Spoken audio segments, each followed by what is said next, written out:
I'm 101 years old, and 3 weeks ago my son died at 73. We'd been estranged for 15 years.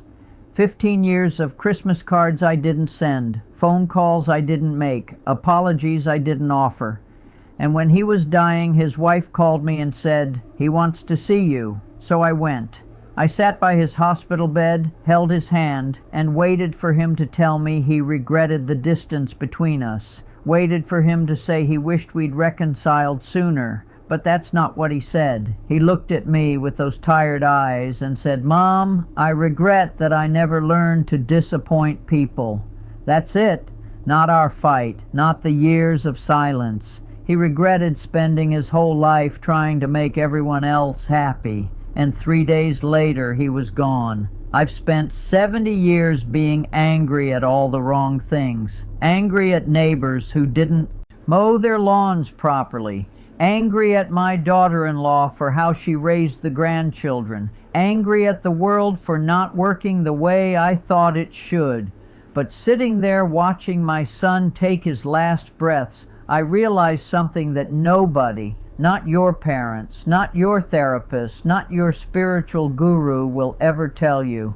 The real tragedy isn't that we die. It's that we spend our precious time worrying about what other people think instead of living the way we actually want to live. My son's name was Thomas, born in 1952, March 14th, Pi Day, though we didn't know that was a thing back then. He was my first child, my only son, and from the moment he could talk, he was apologizing. Sorry for crying, sorry for needing attention, sorry for existing, it seemed like, and I didn't help.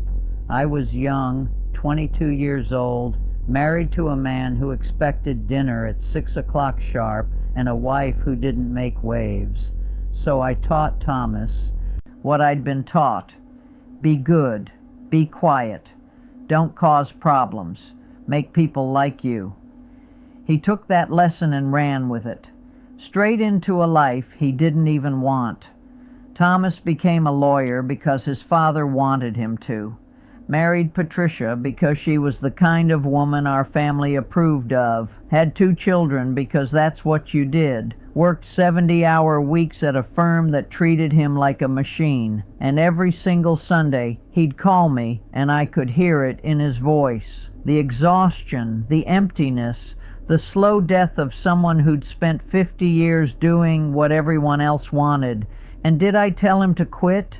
Did I tell him to find something that made him happy? No. I told him to be grateful. I told him other people had it worse. I told him to stop complaining and do his duty, because that's what I'd done my whole life. And it hadn't killed me, had it? Except it had. It had killed the part of me that knew how to be happy. The fight that ended our relationship happened at Christmas dinner 2009. Thomas announced he was leaving the law firm to teach high school history. At 57 years old, he was finally going to do what he'd always wanted. And I lost my mind. I told him he was being selfish. I told him he was throwing away everything he'd worked for. I told him he was embarrassing the family. And he looked at me across that table with all his children and grandchildren watching, and he said, "Mom, I've spent my entire life trying to earn your approval, and I just realized I never will." Then he left, and we didn't speak again for 15 years. Now, I'm going to tell you what I've learned, and some of this you're not going to like.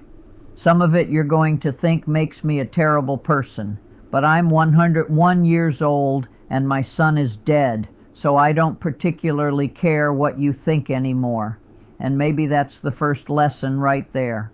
First thing, stop answering your phone. I'm serious. My phone rings maybe twice a week now, and you know what? It's glorious. For 60 years, I jumped every time that thing rang, dropped everything, interrupted conversations, answered during dinner, during baths, during the few quiet moments I had to myself. Because I thought I had to. Because I thought someone might need me, because I thought it was rude not to answer. But here's what actually happened every time I answered. It was someone selling something, someone complaining about something, someone wanting me to do something I didn't want to do. My sister Ruth, God rest her, called me 4 times a day for 30 years. 4 times every single day. And 90% of those calls were her listing everything wrong with her life. Her husband, her children, her neighbors, her aching knees. I'd hold that phone away from my ear and just wait for her to wind down. One day, I was 79 years old, I just stopped answering, screened every call, let them go to voicemail. And you know what Ruth said when she finally got me? "Oh, I figured you were busy." That's it. No crisis, no emergency. She just figured I was busy and moved on with her day. I have a friend now, Doris, lives 2 doors down. She's 86 and she doesn't even own a cell phone. People think she's crazy, but every time I see her, she's smiling, she's reading, she's sitting in her garden. She's actually living her life instead of being on call for everyone else's drama. And when people complain that they can't reach her, she just shrugs and says, if it's important, they can walk over. And you know what? Nobody ever walks over with unimportant things. You think you're being kind by always being available. You think you're being a good friend, a good daughter, a good person. But you're not. You're teaching people that your time doesn't matter, that their boredom is more important than your peace, that you'll always be there to fix their problems, listen to their complaints, and absorb their anxiety. Stop it. Let the phone ring. Let it go to voicemail. Check it when you're ready, not when they demand it. The people who actually matter will understand. The people who don't understand don't actually matter. Second tip, and this one's going to make you uncomfortable. Stop going to things you don't want to go to. I spent 40 years attending events I hated, baby showers where I didn't know the mother, retirement parties for co-workers I barely spoke to, church fundraisers I had no interest in, birthday dinners at restaurants I didn't like, all because I thought I had to, because I thought it would be rude to decline, because I didn't want people to think I was antisocial or difficult. You know what happened? I was miserable. I'd spend days dreading these events, hours getting ready, 2 or 3 hours being somewhere I didn't want to be, then days recovering from the exhaustion of pretending to enjoy myself. That's a week of my life wasted on an event I didn't even want to attend. My neighbor Margaret, lovely woman, invited me to her book club for years. I kept going because I didn't want to hurt her feelings, but I hated it. Hated the books they chose, hated sitting in a circle making small talk about symbolism and themes when all I wanted was to read my mystery novels in peace. Finally, when I was 93, I told her I wasn't coming anymore, and she said, "Oh, thank God, I thought you liked it. I've wanted to quit for years, but I didn't want to disappoint you." We'd both been miserable for a decade, both pretending, both sacrificing our time and energy for politeness. Now we meet for tea once a month, just the 2 of us, and we talk about things we actually care about. It's 1,000 times better. I know people are annoying. Believe me, I know. I taught middle school for 35 years. I've dealt with every type of demanding, boundary-pushing, guilt-tripping person you can imagine. But here's what I learned. When you start saying no, really saying no, not maybe or I'll try or let me check my schedule, but just a simple, no, that doesn't work for me, something magical happens. People respect you more, not less, more. Because deep down, everyone knows that person who says yes to everything isn't being genuine. They're being a pushover. And nobody actually respects a pushover. They might take advantage of one, but they don't respect one. Start small. Next invitation you get that makes your stomach sink, decline, just say, "Thank you for thinking of me, but I won't be able to make it." No explanation, no excuse, no apology, just no. And then sit with the discomfort, because it will be uncomfortable at first. Your whole body will scream that you're being rude, that you're letting people down, that everyone will hate you, but they won't. They'll just invite someone else, and the world will keep spinning. Here's what I learned from watching my son die. Every time you say yes to something you don't want to do, you're saying no to something you do want to do. You're saying no to rest, no to peace, no to your own interests and desires. You're trading your one precious life for someone else's momentary convenience, and at the end of your life, nobody's going to thank you for it. Nobody's going to stand at your funeral and say, she came to every event she was invited to. They're going to remember whether you were happy, whether you were present, whether you were actually yourself. Third thing, stop trying to keep up with people who exhaust you. I have a cousin, Elaine, 83 years old, runs around like a chicken with its head cut off. Volunteers at 4 different organizations, hosts family dinners every Sunday, bakes for every church event, visits shut-ins, organizes fundraisers. She's exhausted, absolutely exhausted, takes 6 different medications for stress-related problems, can't sleep, can't relax. But she keeps doing it because she's afraid if she stops, she'll be useless. I used to try to keep up with her. Used to feel guilty that I wasn't doing as much. Used to think something was wrong with me because I didn't have that energy or that drive. But you know what? There's nothing wrong with me. There's something wrong with the society that tells us our value comes from how much we produce, how busy we are, how needed we are. I spend my mornings doing a crossword puzzle at my kitchen table. Every single morning. Same chair, same mug of tea. 7:15 a.m. like clockwork. My cat Mildred sits on my lap. The sun comes through the window. It's quiet. It's peaceful. It's my favorite part of the day. And for years I felt guilty about it. Felt like I should be doing something more productive, something more important, but now I realize that is the important thing.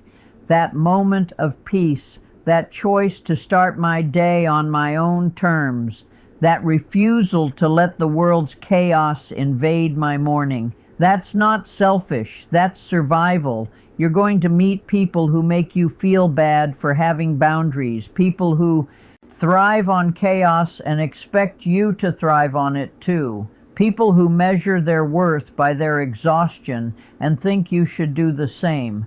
Let them. Let them run themselves into the ground. You don't have to join them. You don't have to prove anything. You don't have to justify your choices to anyone. When Thomas was teaching, those last few years before he died, his co-workers thought he was lazy. He left at 3:30 every day, didn't take work home, didn't answer emails after hours, didn't volunteer for extra committees. And they talked about him, called him uncommitted, said he didn't care about the students. But you know what? His students loved him, actually loved him, because when he was there, he was fully there, not burned out, not resentful, not counting the minutes until he could leave. He was present and engaged and actually enjoyed what he was doing. That's what saying no gives you, the energy to say yes to what matters.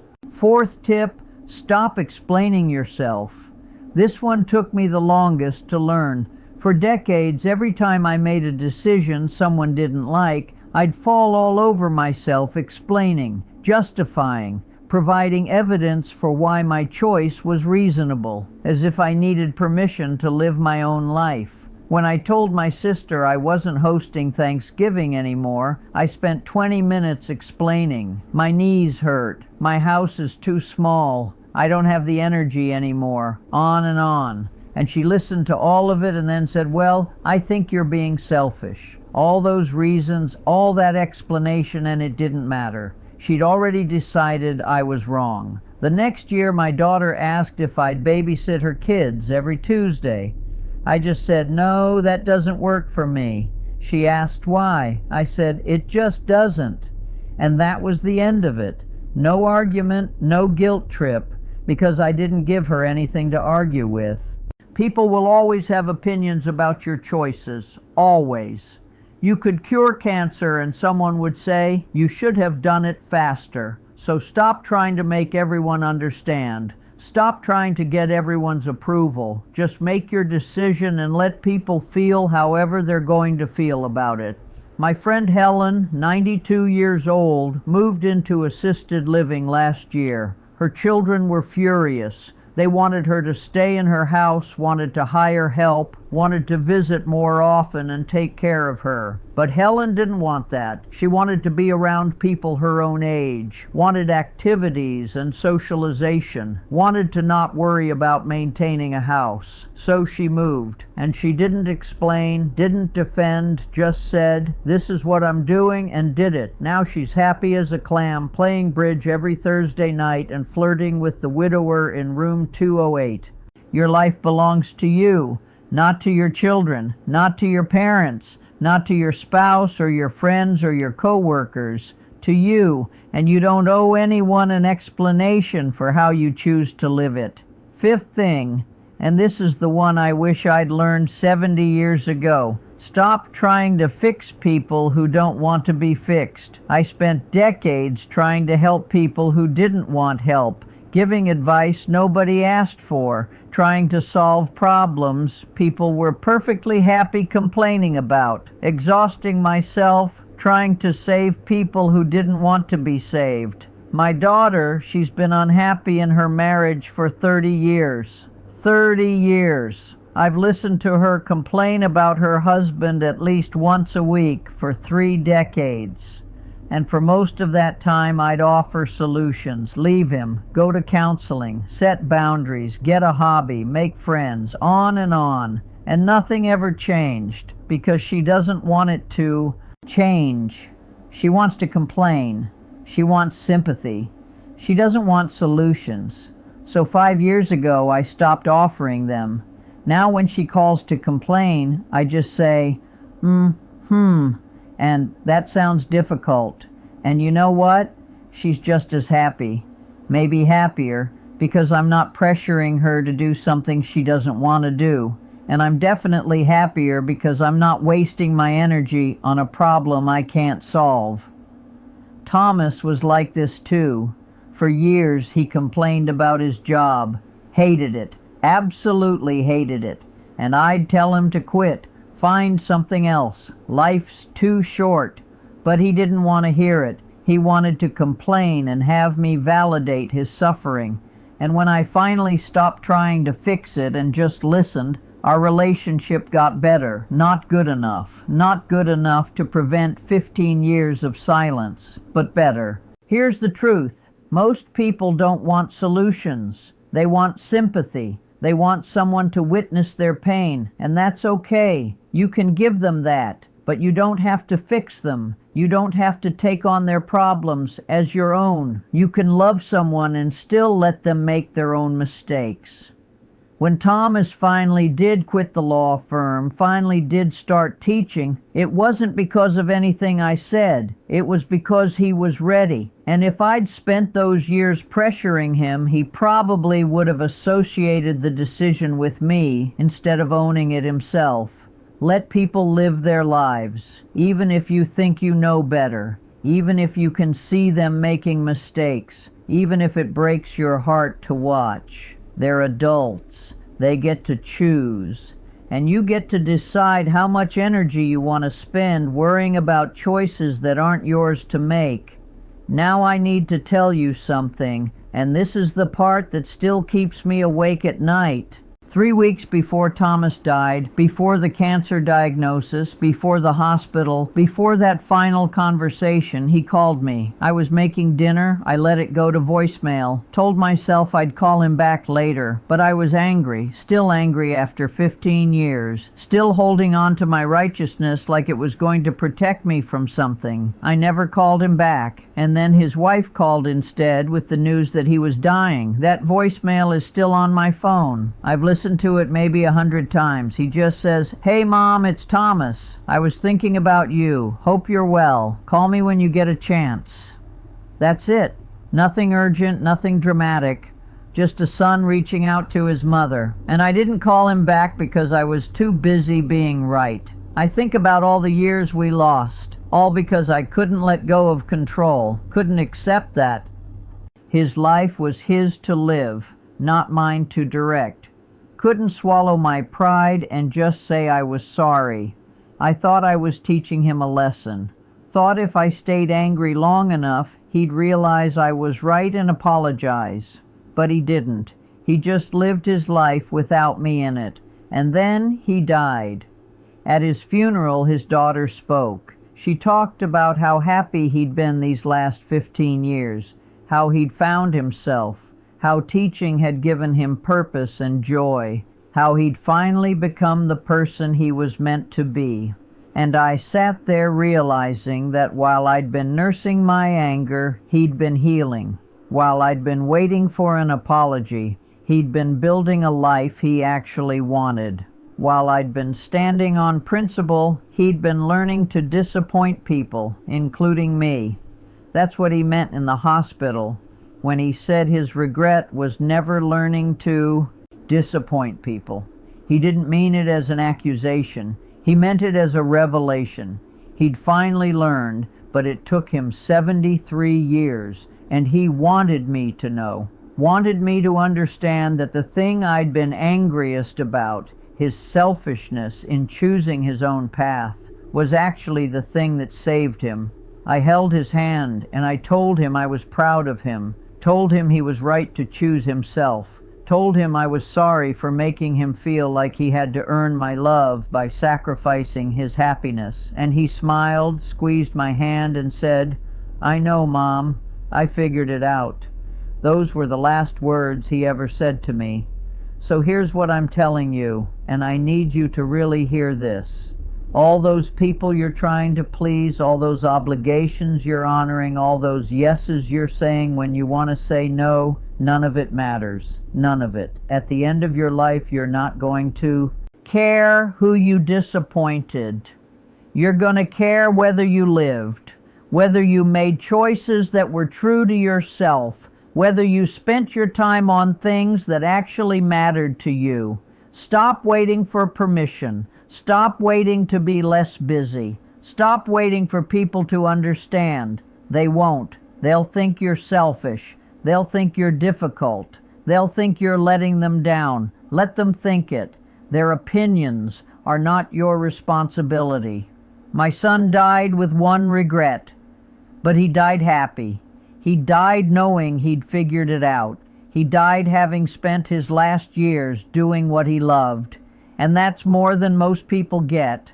That's more than I'll get, because I'm still here, still learning, still trying to undo 70 years of putting everyone else first. But you're reading this. You still have time. You still have choices. You still have the chance to disappoint people in service of becoming yourself. And I'm telling you, as someone who lost her son to 15 years of stubbornness, do it. Disappoint people, say no, guard your time, live your life, because later never comes. It's 3:30 now. Mildred's meowing at me because she wants her dinner early today. She's 12 years old and she's learned something I'm still working on. Ask for what you want when you want it, and don't apologize. Maybe I should have had a cat instead of children. Would have saved everyone a lot of trouble.